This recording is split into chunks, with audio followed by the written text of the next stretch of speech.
Roxie and the Hooligans by Phyllis Reynolds Naylor.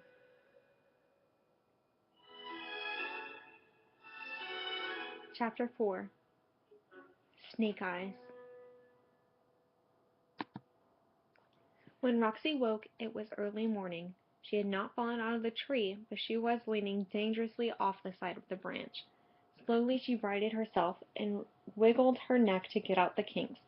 Her mouth felt dry and fuzzy, and she realized that she had not had anything to drink since breakfast the day before. The Hooligans were waking up as well, and all they could think about, too, was water. They were so thirsty that, for a moment anyway, they seemed to have forgotten Roxie Warbler up in the tree. But as Helvetia Haggis yawned and stretched, she saw Roxie perched in the upper branches. Helvetia's jaws closed with a snap. "Hey, Elephant Ears," she called, "while you're up there, look around and see if there are any ponds or pools or streams or something, anywhere we could get some water." Roxie looked, turning herself around on the tree branch so that she could see in all directions. She and the Hooligans seemed to be in the woods on the southern end of the island. To the west she saw a long sandy beach where they had come ashore. To the east, where the sun had risen, she saw a jagged shoreline with waves breaking against the rocks, and to the north she saw tall seagrass waving in the breeze, with more trees beyond. But there was no pond, no pool, no stream. "I don't see any water," she said. Her ears, however, her round pink sugar bowl handle ears, had picked up on a new sound that no one else seemed to hear. Once again she turned herself around on the tree branch until she could locate its direction. She saw two men making their way through the seagrass in the middle of the island, and both of them were holding long knives that gleamed in the sun. They were not dressed like policemen. They were not dressed like hunters. They did not look like soldiers or guards or park rangers either. They were not wearing safari jackets with brass buttons, but dirty jeans and torn t-shirts. Roxie's scalp began to tingle, and her hair rose up on her head. Perhaps she had inherited a sixth sense from her uncle when it came to danger, because she knew these men were up to no good. "Hide!" she hissed to the Hooligans below. "I see men with knives, and they're coming this way. Hurry!" The Hooligans never listened to Roxie before, but there was something about her voice that made them pay attention. Helvetia dived behind a log and covered herself with brush. Simon hid behind a tree. Freddie wedged himself into a hollow stump, and Smoky Joe crawled down a hole and pulled dry leaves in on top of her. Their dull school uniforms helped make them hard to see. "Don't make a sound," Roxie told them. A crow called out a warning. A bee made a buzz. A cloud drifted over the blazing sun, and then they all heard it. The scrunch, scrunch of footsteps coming closer through the trees, twigs snapping, leaves ruffling, feet thudding on the damp earth. Finally, Roxie could hear the breathing of two men as they pushed their way through the prickly bushes. They stopped a few feet away from Roxie's tree to rest. One of the men ran his sleeve across his forehead. "I tell you, Rat, there's nobody here," he said in a deep voice. "We searched the whole island."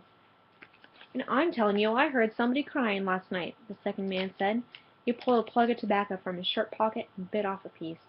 "Maybe a kid." "Could have been an old hooty owl or a coyote," said the first man. "Out here on the island? How would a coyote get all the way out here, I ask you?" said the man named Rat. "Well, if somebody's here, he won't be going back," said the first man, the larger of the two. "Anybody on this island besides us? I'll slit his throat." Roxie was trembling so hard she wondered if she was shaking the tree. "You're a hard-hearted one, Snake Eyes," said Rat. "Now don't you go getting soft," Snake Eyes said, looking about him in all directions. "I pulled off the robbery, didn't I? Got us each $1,000,000, didn't I? All we have to do is lie low until they stop looking for us out this way, and then we'll row down the coast and spend that money in foot and mouth." "Can't happen too soon for me," said Rat. "I sure am getting tired of fish for dinner." "We won't even have that if we don't catch some more today," Snake Eyes told him. Let's go back to camp and get those fishing lines in the water." But the smaller man continued to grumble. "Why do we bother bringing food with us if we're not going to eat it, Snake Eyes?" "Because we don't know how long we'll have to stay here, stupid. What if the weather turns bad and the fish don't bite? What if the rabbits get smart and keep away from our traps? Long as we can make do with what we find on the island, we can save our sausage and cheese for a rainy day," said Snake Eyes. "You hear that old hooty owl again tonight? You wake me, and I'll prove it's no kid." Both men paused, Rat chewing hard on his tobacco, and then, after a final look around, they tucked their knives in their belt and headed back the way they had come, through the seagrass. Roxie watched as long as she could, but then they disappeared into the trees on the north end of the island. For almost 5 minutes nobody moved. Roxie herself felt almost frozen with fright. Finally the brush rustled below, and Helvetia's head poked out. "Psst!" she hissed to Roxie. "Are they gone?" Roxie nodded. "Yes," she said softly. Her legs were cramped from being in the tree for so long, but if she climbed down, she had not only Helvetia and the hooligans to worry about, but the men with knives as well. If ever she wished that she had her Uncle Dangerfoot's slender cane, which could in an instant become a harpoon, a gun, an umbrella, or a walking stick, depending on the circumstances and the weather, it was now. If ever she wished she were as brave as Lord Thistlebottom, it was this very moment. All the other hooligans came crawling from their hiding places, with twigs and leaves stuck in their hair.